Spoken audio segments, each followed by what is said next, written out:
అంతు చిక్కని virus boiler కోళ్లని చంపేస్తోంది. 100, 200 కాదు, వేల సంఖ్యలో కోళ్లు మృత్యువాత పడుతున్నాయి. ఇది కేవలం 2 పౌల్ట్రీలో లెక్క మాత్రమే. మరి స్టేట్ వైడ్ గా చనిపోయిన కోళ్ల లెక్కెంత?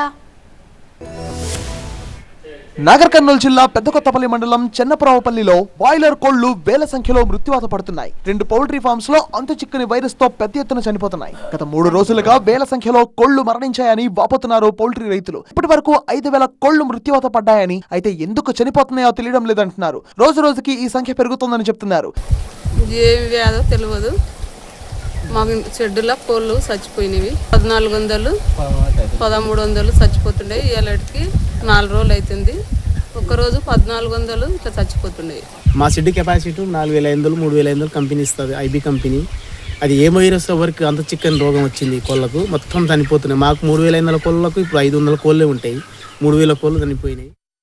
అంతు చిక్కని వైరస్ తో తెలంగాణ వ్యాప్తంగా లక్షల కోళ్లు చనిపోయినట్టుగా పౌల్ట్రీ రైతులు అంటున్నారు. కోళ్ల శాంపిల్స్ ను తీసి ల్యాబ్ కు పంపించారు. కోళ్ల మృతితో భారీగా నష్టపోయామని ప్రభుత్వం ఆదుకోవాలని కోరుతున్నారు రైతులు.